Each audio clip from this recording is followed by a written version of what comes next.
Ladies and gentlemen, Jeff Walker, super excited to have you on the show today. I'm going to attempt to do a bit of an introduction, which I'm sure I'm going to butcher because this is the first time I'm meeting you in person. But for those listening, Jeff is a father, a family man, a entrepreneur, and the real reason why I have you here is author of the book Launch, which I've got your new updated and expanded version of it. And so I'm super excited to pick your brain on a few different levels. One from, the entrepreneurship background and your story for how you've ended up where you are with this incredible success track record. There's even a story at the beginning of the book that I'm going to ask you to kind of reiterate for me because it's insightful to the journey and kind of your mindset behind things. But then beyond that too, the content of the book, and we were just talking about the word content, so now I'm going to be aware of it every time I say that, but the topics in the book are super valuable. And one of the coolest things for me has been to see how the concepts in Launch have evolved with the digital age now, but the principles haven't. And so it's just really cool. So I'm excited to kind of dive in, but if you don't mind humoring me for to get us started, there's a story in the book early on where you're describing, at least when I was reading it, I'm envisioning like a dark basement and, working away on an old desktop computer. I probably am over exaggerating it, but no, probably not. but I think it's a story worth telling because so many times, a lot of my audience is entrepreneurs in the early stages, or people trying to climb corporate ladders or whatever it might be, but we're at a different stage than you're at now. And what stood out to me from that story, it was the common traits of where you began. And so I think it's worth people hearing, if you don't mind. Sure.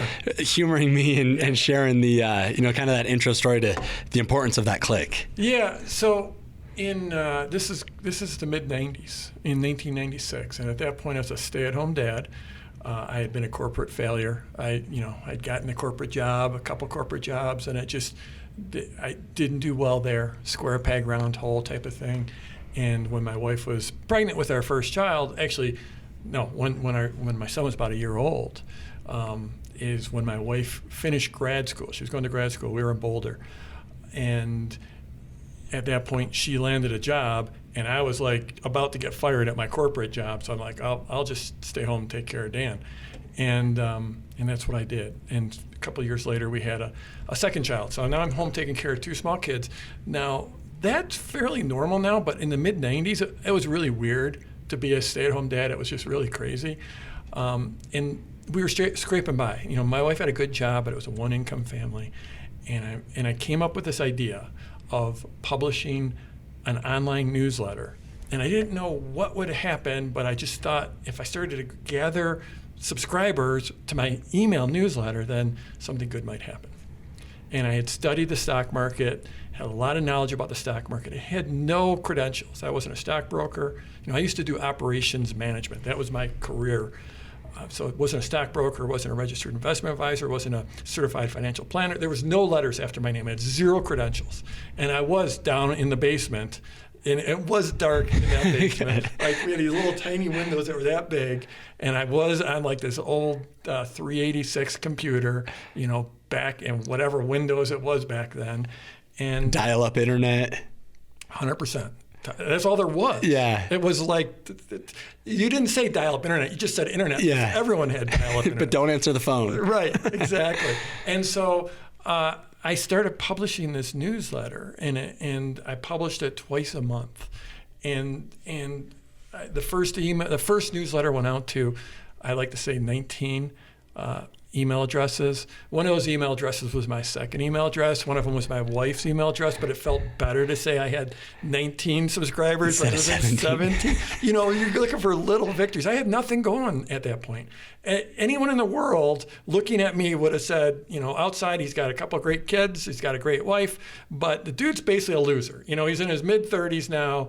He's never, he he quit his job 5 years ago. So this Mr. Mom thing wasn't, it wasn't a few months. And it wasn't because I sold my company, I had $30 million. Right. It was just because there was like sort of no other options, and we wanted someone home with the kids. And anyways, started publishing that newsletter, and it started the subscribers started to grow through word of mouth. And, after that first newsletter, I got 2 or 3 people, and then 4 or 5 people. And then I figured out how to put up a website. So it all started even before a website.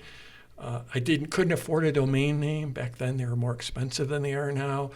So it was it was like my service provider / /J Walker was like literally, that was the address of my website. But then more people started joining, and I don't know, by 3 or 4 or 5 months later, by later in the year, I had hundreds of people on my newsletter. From doing it twice a month. Yeah. And initially it was once a month, and then I realized that wasn't enough, so I did it twice a month. And so then in January, I decided to roll out a paid version of the newsletter. And I wrote what I now know is a sales letter, but it was all via email, because putting that up on a website, didn't know how to do that. Taking payments, didn't know how to do that. That used to be rocket science. There was no PayPal. There was no Venmo. There was nothing. So I wrote this sales letter, sent it out via email. It said, hey, I've got this upgraded version. This is, the phase became free to fee. And I have this upgraded version. If you want to get it, print out this email, or print this out. Here's a form in my email. Write me a check and send me the check. Mail the check. Mail me a check. And amazingly enough, I had a few people buy. So these days, when you click that button and you hit that send, you expect data. You've got analytics and things happen quickly. Then I was going to say, and it's instant. Yeah, but now I sent it out, and then I went to bed because I didn't know. Next morning I wake up, and the guy wrote back. He said, I'm sending you a check. And he was in Switzerland. Blew me away.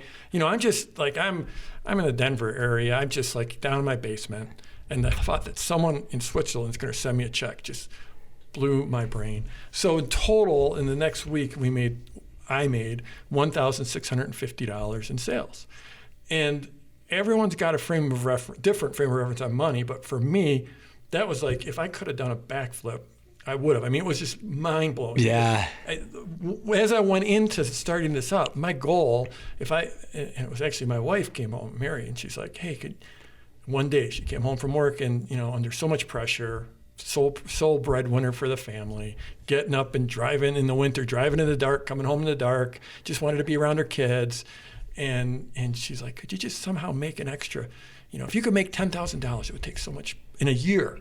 That could take so much pressure off of me, off of us, because we're scraping by. Yeah. And so to make $1,650 was just amazing. But this is what's important is that I had never had anyone pay me for something that I created.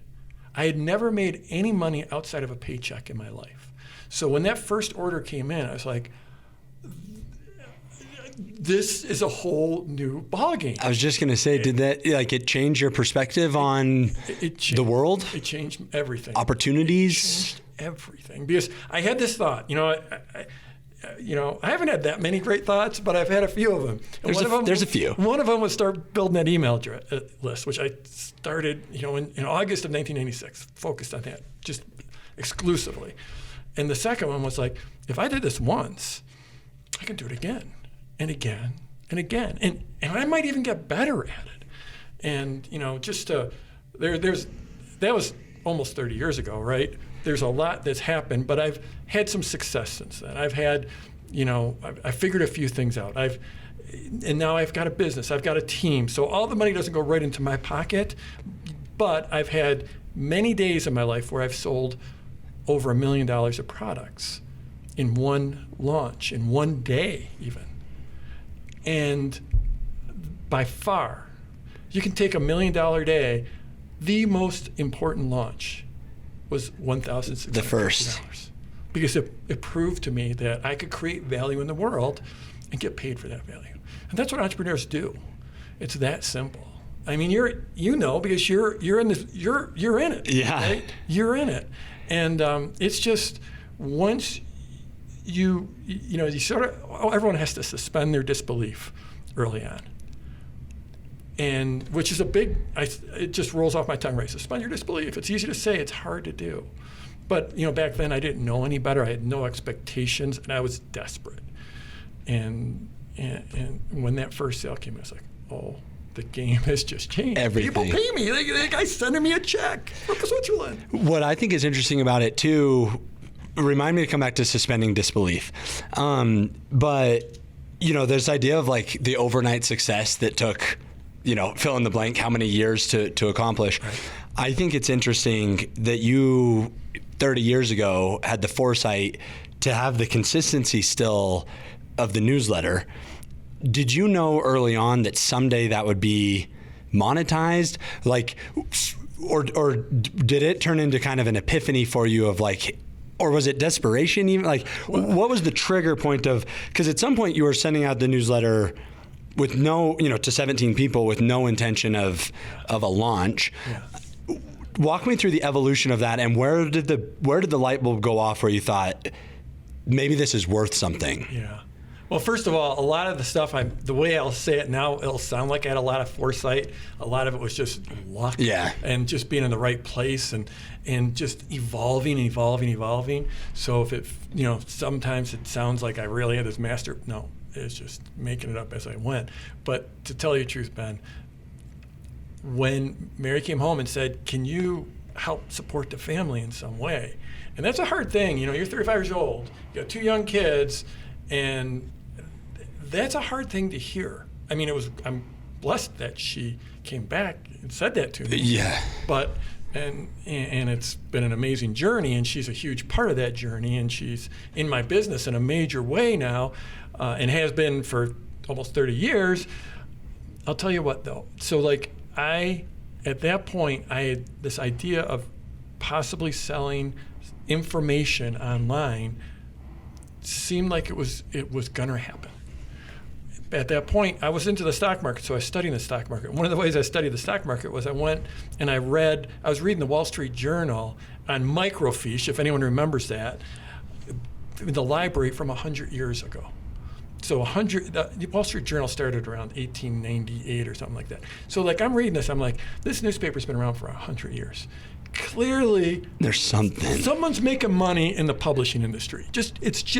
They wouldn't be doing this 100 years later if they weren't making money. So there is money in publishing. So you were realizing there was money in the information. Yeah, and I consider myself a publisher, and I always have. And so to me, it was clear there's money in publishing. There's going to be money in publishing online. But I also had, so that was one thought, is there's going to be a money here somehow. I don't know how it works. Online payments, don't know how to do that. No, everyone's afraid to buy stuff online, but still there's something here. But then there's another thing, is and this shows you how my thinking has evolved since then, because so that was one path, but the other path, because I was looking for insurance, was maybe I'll go back to school. Maybe I'll go back to school and get a grad degree. And this is my flawed thinking, was I'm going to go back to school, spend 2 years getting an MBA, and then go back into that corporate world where I failed in the first year. So it's pretty flawed thinking. But it's to get into grad school, to get into MBA school, you can't, you send them a resume. And my resume was for 5 years, I've been making peanut buttered sandwiches and taking care of my little babies. That's got to show that I've been doing something. Right. So I thought, interesting. I'm going to publish a newsletter, and I'm going to put that on my resume. And I'm not going to tell them it's a free newsletter. I'm not going to tell them it's an email newsletter. I'm just going to say I got X number of subscribers.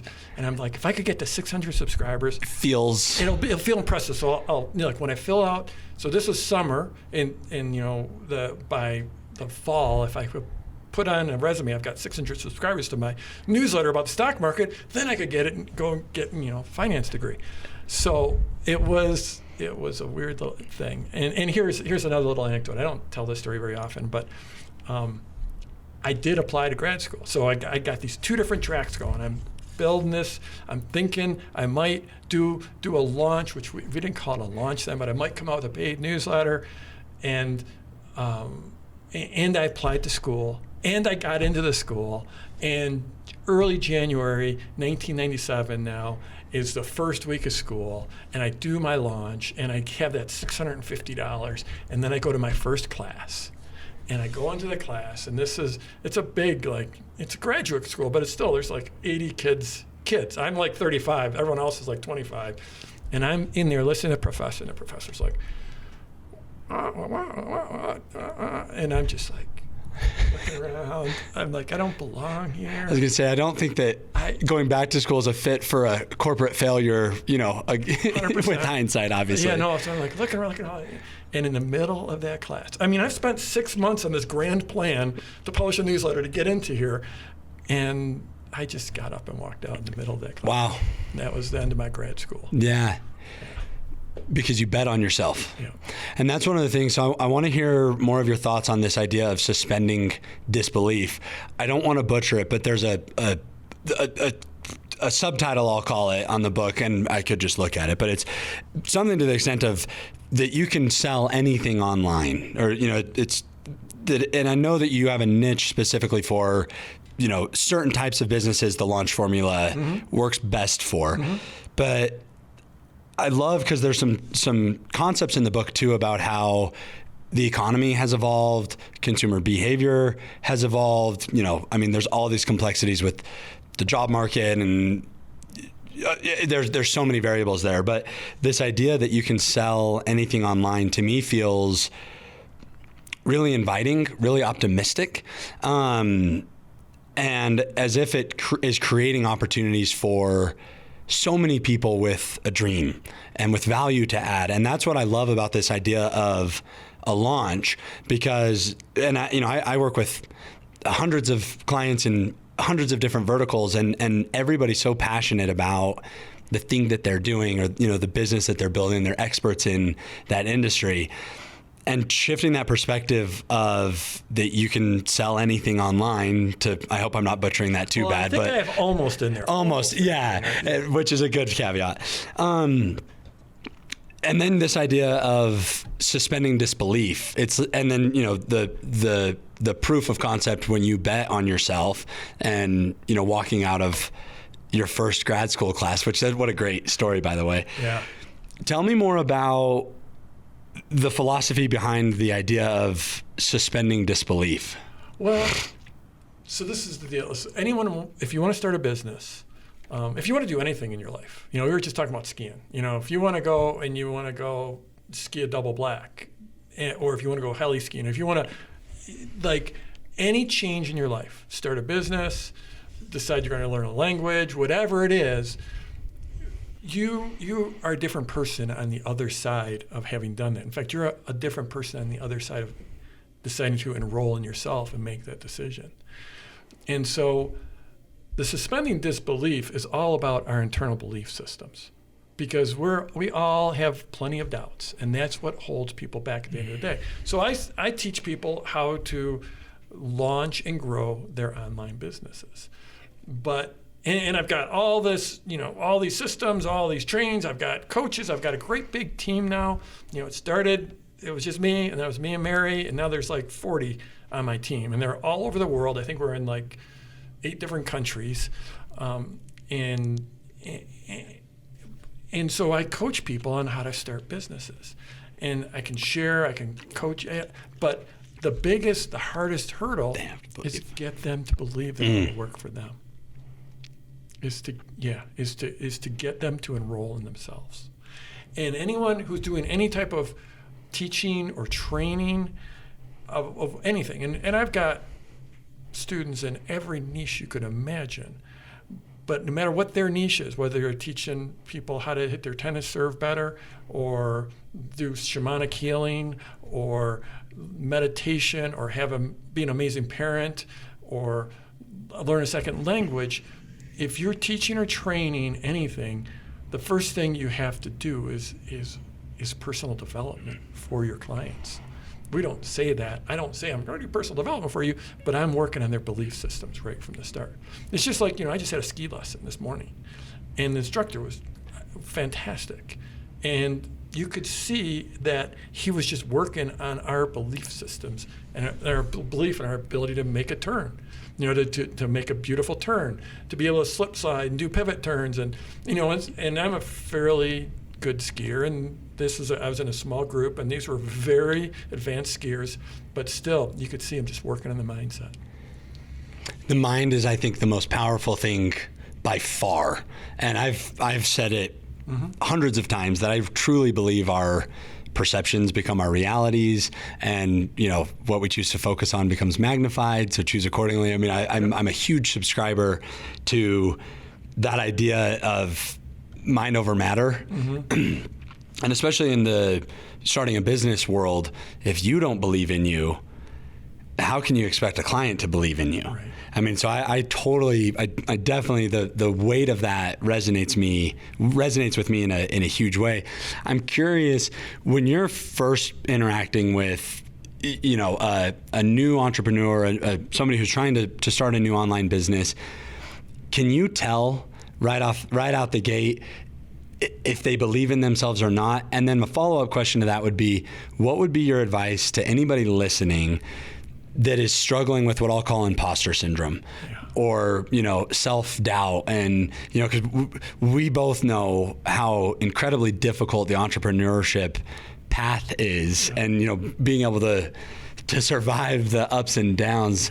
Would love to hear your advice. So 2-part question: if you can tell right away, from if people believe in themselves or not, and then your advice to those that are struggling with the imposter syndrome type stuff.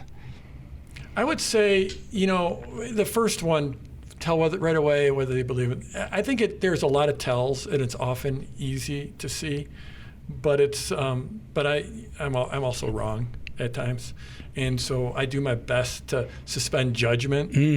I've had people come in, and I'm like, in the back of my head, I'm like, this is going to be a tough one, and then just absolutely crush it. And so there are some tells. Usually by the time they get to me, by the time they would become a client of mine, it's already filtered out, and the people that don't believe, just the fact that they're there means something. Yeah, in general, it's like what's the phrase? I did a vision class a number of years ago, and it's like, it's like respect the calling. If you feel that call, so if someone feels called, either if it's just like, I started out of desperation, right? That was my lever. But a lot of people in my world, and I tend to attract people that are more service oriented, that they want to change the world. And I mean, that's where I've evolved to. But I didn't start there. I started out of desperation, and then after almost 30 years now, had a little bit of success, and now I do it for the impact. But it's if you feel that calling, like I have a friend in town, awesome person, and she said to him, and most people in town, and I know people are going to hear this from all over the world, but we're sitting here in Durango. We're both from Durango, and being from Durango is an amazing gift, and it's just a different feel and a different vibe to live here. But I had someone in town. Most of the people in town have no idea who I am. Absolutely no clue, because I operate across the world. I don't focus on Durango, and frankly, I try to keep a low profile. I don't blame you. Right. I mean, you don't ever see me my stuff around. It's like my book was in Maria's, and I saw that. I'm like, I want to buy all of them in Maria's because I don't want anyone coming across my book. And then here there is this podcast host hassling you. No, but I'm just kidding. Yeah, but this person in town, finally, she sort of figured out what I did. And I'm like, yeah, we do this, and I teach people how to start and grow online businesses. And she's like, well, what if you're just like the kind of person that just, doesn't want to do that kind of thing? I'm like, fantastic. There's a lot of people that are, and most people, I'm like a weird alien to 99% of the universe. But the people that, if you feel that calling, those are the folks that show up. Yeah. And break on through. Yeah.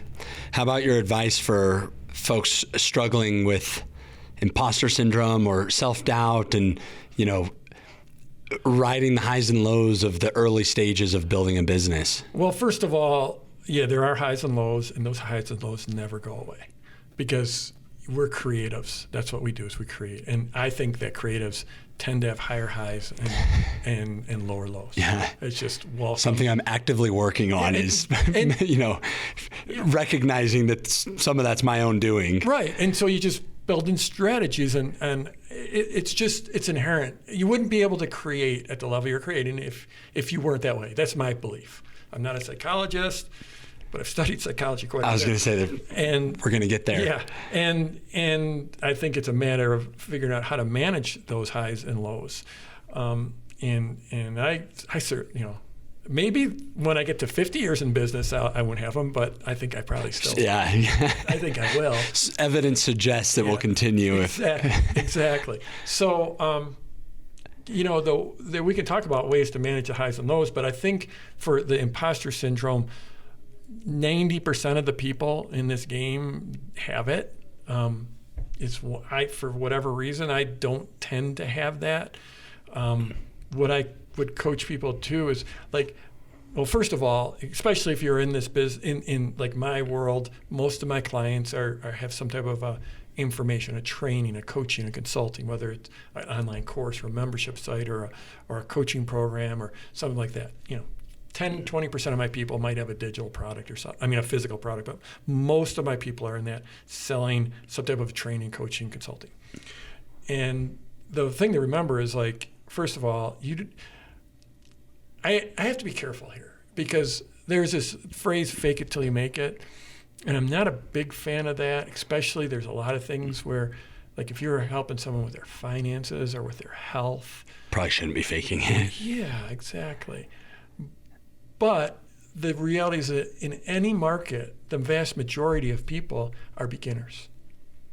Guitar playing. There's Eric Clapton, and there's 10 million people with a guitar sitting in the corner, and they don't know how to play a single song, right?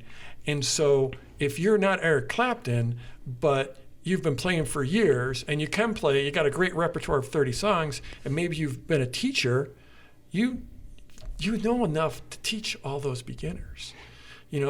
Again, I have to be careful because I don't believe in the fake it till you make it in general. Right.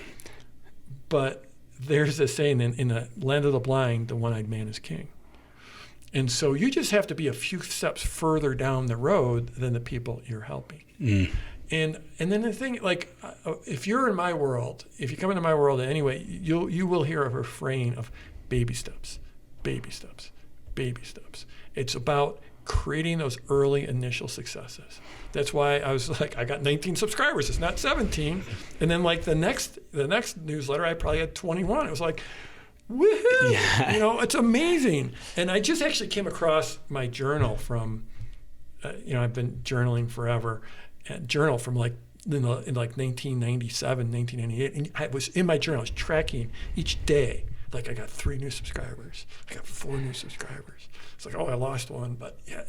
And so focusing on the baby steps, not focus. It's so many people, it's if you're going to design a house, they're sitting down, they want to build a house. So they're getting plans made, and they just can't move forward until they figure out what color they want their door hinges to be. It's don't worry about the door hinges. Get the damn thing, get the foundation put in. Right. So it's people, they're really great at telling stories about how they have to have everything perfect and everything figured out. And the reality is in the world we live in now, and we can talk about this, but so I do a lot of video, I do a lot of live broadcasts, and these days so much live broadcasts are so effective. And the great thing about it is you don't have to be perfect. Yeah. No one expects you to be perfect. The expectation for quality on video is way higher. If we were putting out a produced video, we're going to do a Ben and Jeff's, training on how to live in Durango and, ski on Wednesdays and still do, here's our training course. Audio's got to be crisp. Lighting has to be there. Yeah. Probably some motion in the, Yeah. But if it's live, we got a freaking webcam and we're good. Yeah. And we stumble and we say stupid stuff and the lights go out. That's just live. So you can be a lot less perfect these days than ever. It's almost instead of that idea of fake it till you make it, which I agree has some caution with it. It's more of trust the process. And that's why I think, why I'm excited to kind of dive into some of the ideas behind launch, because nowadays I really think showing up matters. I had a gentleman named Josh Rosenthal on the show a few weeks ago. We were talking about ultra running, and he has this philosophy that the starting line is your first finish line. Just the fact that you showed up is admirable. Just the fact that you're starting an online business is admirable. Yeah. And just the fact that you registered for an ultra. Right. The change happens when you push that button and you register. Yeah, no, it's. And I think, for example, I relate so much to your, tracking your subscribers. So I joke with my wife, but I'm serious with the podcast. All I have to do is an episode a week for the next 25 years. But it's fun because every time I release an episode, I get 4 or 5 new followers. Mm-hmm. And it's just this steady, consistent, organic growth that are people that are getting value from the content. So I know that they're sticking around and, part of a community that we're building. But I think that idea of consistency, showing up in the first place and trusting the process can kind of remove some of those variables of imposter syndrome or fake it till we make it or whatever. You mentioned psychology. And so just so you know, quick background, very brief anecdote. I've got a business partner. I'm your standard, entrepreneur. I've got a degree in marketing. I've been in sales my whole life. I'm the visionary. I'm the creative. I'm the guy doing that. My business partner, though, compliments me perfectly. She's got a degree in psychology. She's the operator, paying attention to details. And it's been really fun to see how the passion for marketing, the salesmanship, and the psychology have merged to create a pretty powerful combination. You talk about, there's so many concepts in the book, why the process works because of psychology. And you even you use an analogy of the launch model and Hollywood with, trailers and things like that. I would love for you to briefly kind of unpack the similarities behind the launch process and a new movie being released, a new blockbuster. Yeah, so for everyone just getting to know me, I teach people how to launch and relaunch products and services. And if you think about the way Hollywood, so a movie's coming out, right? If they're doing their job right as a studio, it's not like you just drive by the theater one day and see a movie, right? They build up to it. They have a trailer in advance. Now, when I was a kid, they would have one trailer and it was a month ahead of time. Now, like Marvel's got a new film coming out, the trailers start, a year ahead of time. Actually, when the promotion really starts is for Marvel films. Do you like? Yeah, as much as the next guy. But. Yeah. So when does the promotion start for the next film? I would guess a year, 6 months. I don't know, to be honest. So have you ever gone to a Marvel film and the credits roll and then the light and then it screen dims and then it comes up and there's this extra scene at the end? That scene's always about setting the hook for the next film. So it's 2 years out and they're already setting the hook in the previous movie. And then, then they really start to ramp it up. There's a trailer probably about a year out. And then there's a second trailer that might be 6 months, and there might be a third trailer coming out, a few months ahead of time. And now they're starting to advertise. In fact, nowadays, the advertising is often about the trailer being released. So they're running ads for the trailer. Yeah. So this is all just building anticipation, turning that release into a huge event. Then, the 2 weeks beforehand, what happens? The actors start going on every podcast and all the talk shows. And it's just all about building this buzz ahead of time to drive the initial sales, and then hopefully that drives word of mouth. But it's very orchestrated, and it's intentional. It's intentional, and it's a sequence. So you might miss one trailer, you might even miss 2 trailers, but then you still catch the actors on a podcast or something like that. So the way we do a launch is very, very similar. It's where you're trying to turn your marketing into an event. And the way we do it is we'll typically share 2 or 3 pieces of content ahead of time, pre-launch content, that gets people excited, that does it's a specific sequence to walk right into the release of the product, so that when you do release that product, you have a bunch of sales, you have a bunch of momentum, and life is awesome. So when you're releasing those, we got to think of a better word for content. One of these days, that'll be our task after that. I've been thinking about it for years, and I still haven't come up. Yeah. But those pre-launch, the pre-launch pieces of content that are being released, one of a curiosity I have, and I think that would be valuable for people listening to hear your insight on. I come from a place of a lot of organic marketing, social media marketing, things like that, and we're always preaching how important it is that we're adding value, whether we're entertaining, educating, inspiring, whatever it might be. The content's only going to work if it's truly valuable. I think that there's some parallels there with your origin story in the newsletter and truly adding value and knowing what you were talking about and things like that.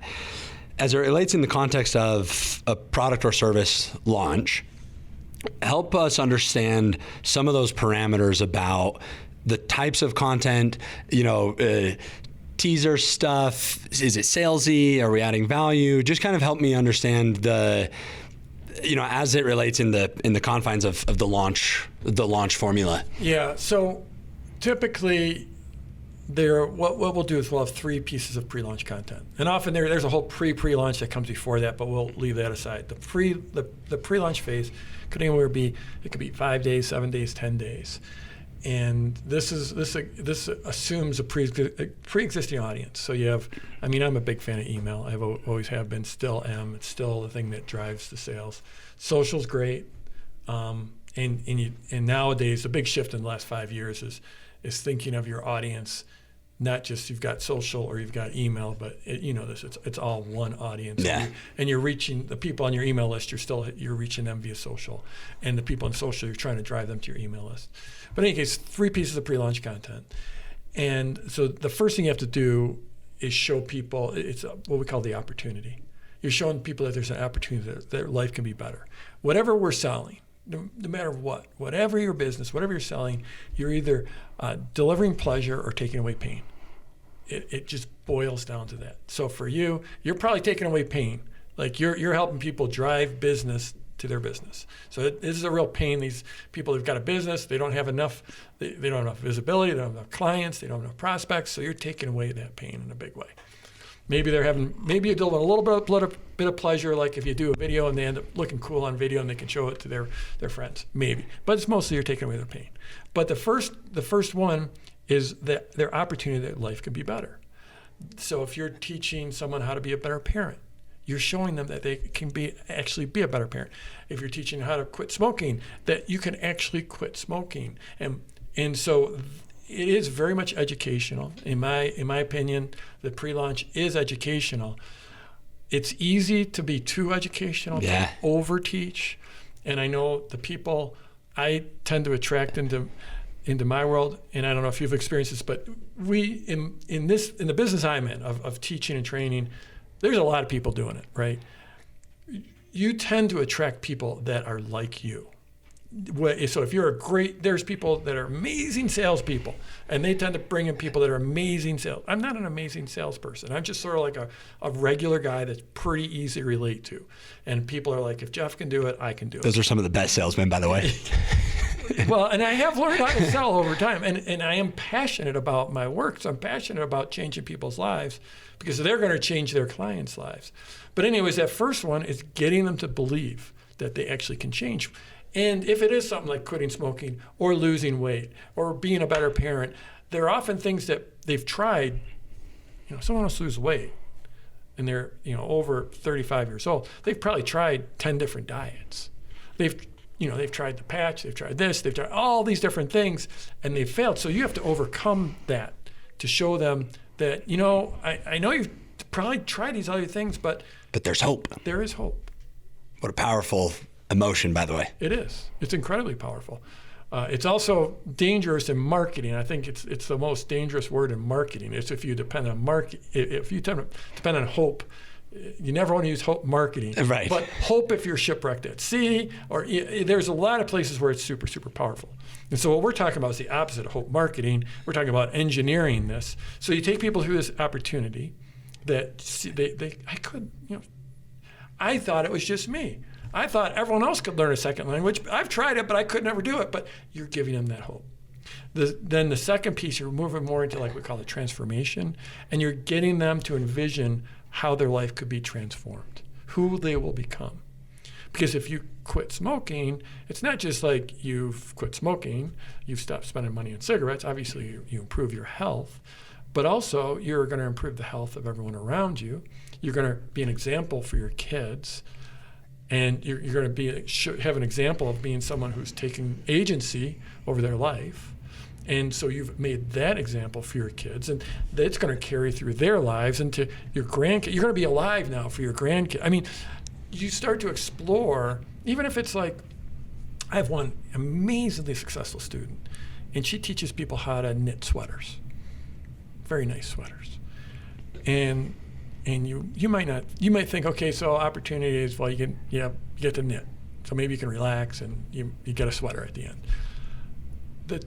The transformation of anyone who takes on a difficult thing and then follows through and completes that difficult thing, they're different people on the other side of having finished that sweater. And when she started leaning into really focusing on that transformation and doing it in concert and in community with everyone else going through this, all of a sudden her sales were already really good. And I'm talking like 6 figures in an hour. On how to knit sweaters. Oh, she's well into $1 million business, $1 million per year. How to knit sweaters, and I could tell you story after story after story like that. And she's a remarkable person. But like when she started really leaning into that transformation, instead of just like you're gonna finish your sweater, what it would mean for you to be someone who took on a challenge and completed that challenge, then her sales just like doubled. And so that's like the first 2 pieces of content. And this is, I wouldn't say it's salesy. It's not salesy yet. You're educating, but it's also designed to take people down this path. Right. It's engineered. It's intentional, every piece of this. So the third piece is what we call ownership. And that's where you really ask people to start to take ownership of this future person, who they're going to become. You're going to become the person that, you're not just someone who can drive the ball 10 yards further when you're golfing. You're the person who can walk up to that first tee with confidence, because like whoever the starter is or whatever they call it, they like, that first tee is nerve-wracking. Everyone's watching the first tee, and everyone's nervous, but you're going to be the person that you got all kinds of confidence when you step up there to that first tee. And I want you to own that. And you're also starting to bring them into ownership of the product you're going to sell, the course, the membership, the coaching program. And then so that's all pre-launch, and then that leads into what we call the open cart, and that's where you open up and start taking orders. And the open cart is all about enrollment. And this actually circles back to what we were talking about early on. You're asking them to enroll with you, enroll in your product, but you're asking them to enroll in themselves. And that's where they go from being, oh, wow, that's pretty cool, as we walk through that pre-launch, that's pretty cool, to, yeah, that might work for me, to, yeah, I can do that. And I see how it might impact other things. Yep, I can do that. So I can do that is if you're doing it right, like at the end of pre-launch, that ownership piece, that I can do that. And enrollment is, I will. I will do that. There's also a concept of that open cart phase. I'm going to butcher the terminology again, but it has to end, and it has to be a firm end. Why? Well, we're going to get really technical. I like to say something bad has to happen if they don't end by the end of the cart. So the people respond to deadlines. So that first launch that did $1,650. The second launch did $6,000, a little over $6,000. Basically the same list of people, very similar offer. The only difference is I put a deadline on the end. And so Yeah. So the first one you did, you were just like, You can buy my new stuff. Yeah. And then the second time I put together a special offer. I can't remember. I might have put together an extra bonus for it or some type of pricing deal or something like that. But the second time, which is like maybe 4 months later, I roll it out, and it starts out, and it's tracking. Well, I decided it's going to be, a week long. It was either 5 days or 7 days. I can't remember. And sales are tracking just like that first launch. So I'm like pretty stoked. I'm going to make $1,650 again. That's awesome. Woohoo! And then that last day, all of a sudden there's a few more sales. And then about 3 hours before the close, the numbers just went through the roof. And we went from, $6,000 instead of $1,600. And that was like, I learned something. Well, yeah, and it's so insightful. Just yesterday, we had some clients in here, and we're right now we're in the phase of our kind of like big, deep marketing plan meeting with all of our A clients and kind of planning it out. And this business is very heavily driven by sales, red flag out front type sale, and they were mentioning that, they've been reactive. When we need business, we'll have a sale and then we'll extend it or whatever. And because of some of these things that I've been learning, I was able to give some advice on, first of all, let's plan it well in advance. And then second of all, let's make it a true sale that ends. Otherwise, everybody's going to just think that there's going to be another sale next week 100%. Or, something like that. Another interesting validation or and I know you've got stacks of evidence, but just for fun, in my world, we do a lot of targeted programmatic ads through the trade desk. And long story short, I ended up with 1 million or so impressions through them that I get to use, and I could choose how I wanted to use it. So we sent out an email to all of our clients and said, for the first 6 that reply with a testimonial and a positive Google review, we're going to give you 40,000 impressions of advertising for free. But I knew I would do more than 6 if only 6, it's just the number I set, not knowing really how it would go. And within 2 hours of sending out the email, we had 10, and we honored all of them. But those psychology behind it ending or scarcity or whatever it might be, I think is so powerful. It's incredibly powerful. And, the way, some people are like, it turns them off, this idea. But the reality is, like, I'm in business to change people's lives. And basically having that deadline, it's just a moment. It's like, okay, we're going to I've walked you down this garden path up to this threshold, and now we're at the threshold. And now it's time for you to decide. And it's the way I think about it, it's like my gift to them is having this deadline, because it forces them to make a decision. Because here's this crazy story. So when I started out, I actually, it was like 9 months, long before I actually did that, started publishing that newsletter. This is a long story I'm going to make short. I learned, there was this course, it was actually on a floppy disk it was called Turn Your Computer into a Money Machine. And it was about selling little information reports on CompuServe and AOL. I don't know if you remember those or if you were even alive. Yeah, I remember them. And so I bought that and I spent $99.50 on that. They shipped me the little disc. The floppy disk. It was actually really solid. It was really strong. It didn't have anything about the internet, but I could take it and I could transfer it over the internet. But I bought that course, and then I sat on it for about 9 months until my wife came home and said, hey, can you somehow help contribute to the family? And she sort of put a deadline on it. If I didn't have that deadline, I wouldn't have done anything. So, we just did a promotion last week, and here's the deadline, and sure enough, all these sales came in. Some of those people wouldn't have bought. And I'll tell you what, a year from now, though I can't guarantee all of them, but a lot of those people, their life will look nothing like it looks right now. Every area of their life, their income, their freedom, their impact is going to be transformed. But half of them wouldn't have bought if I didn't put that deadline in.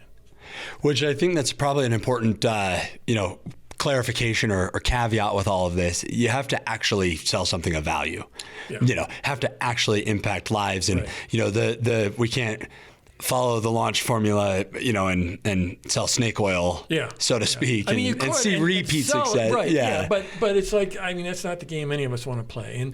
And part of like the thing that's sustained me for so long is like one of my core skills is I'm just good at community and building community. And I've like all of our clients, we turn them into this amazing community where they're supporting each other.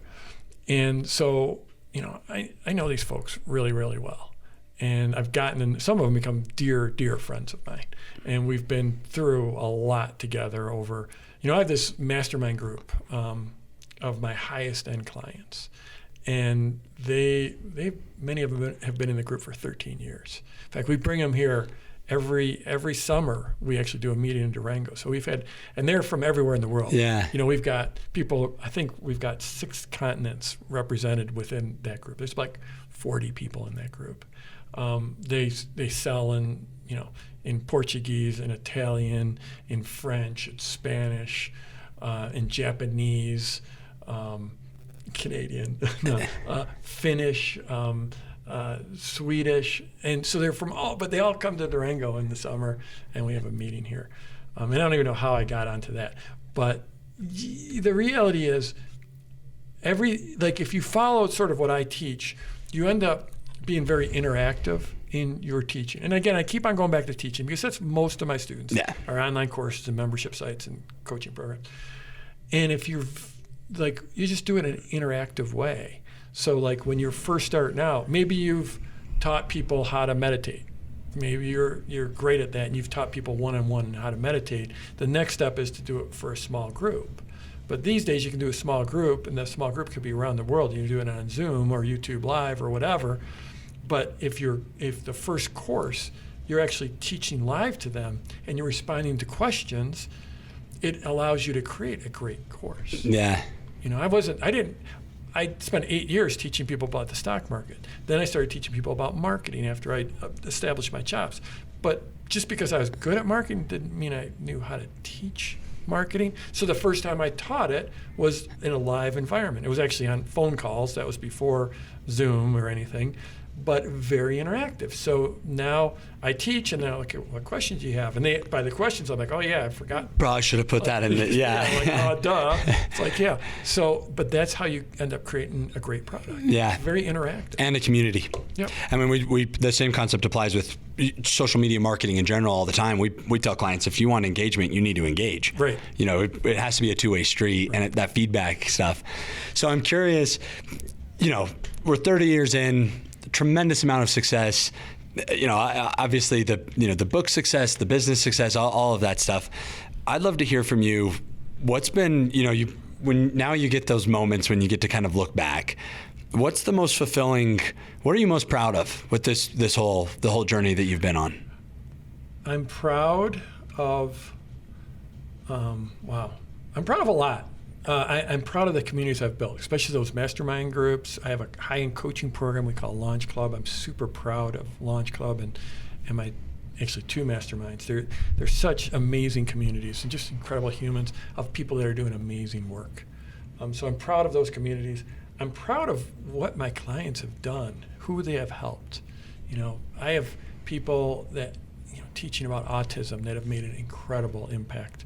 I had when the pandemic hit, I have someone he's an MD, and he learned from me how to create a program on reading echocardiograms, and all of a sudden the pandemic hit, and that needed to be out there, and he ended up giving thousands and thousands of people access to his course on how to read echocardiograms. Wow. There's people in the world that are not having heart attacks because of me.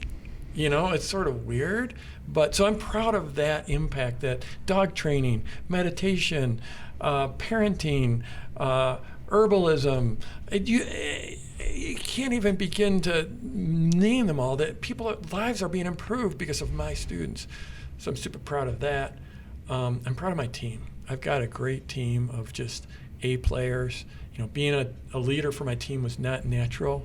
I'm not a manager, but over the last 10 years, I've sort of figured that one out. I think, being a leader in the industry was a natural for me. Being a leader for my clients was natural. Being a leader for my team was different. Yeah. And so, but I'm super proud of my team. I'm proud of my kids. They're amazing. They're adults now. I'm super proud of them. Proud that I've been married for 34 years now, and I got a great marriage. And I think one of the things I'm really proud of it, because we're in Durango. Again, I know a lot of people are going to listen to this in Durango. A lot of people are going to be from around the world, but we're in Durango. I'm in Durango because I can live anywhere in the world. And I've got some very dear friends. We get out and play out in the natural world quite a bit, skiing, mountain biking, running rivers. And one of my very best friends for decades said, one of the most amazing things about you, Jeff, is that you haven't changed. And he's like, most of the time that's not a positive for people because you want to evolve, but he's like, your income might be 50 times what it was, but you haven't changed. So that's something I'm proud of. Yeah. Yeah, Alan, how cool to hear the idea that not only have you impacted the lives of your clients, but that you've helped them impact other lives, and this whole ripple effect of positive benefits and positive impact and things like that. I mean, we've got a philosophy here that givers gain. The best way for us to win is to help others win, and we grow our business by helping other businesses grow and things like that. And I think that's probably one of the most direct paths to a fulfilling life. Is adding value, making meaningful impact on people. And I think that's one of the coolest things about your story has been the scale at which it has happened.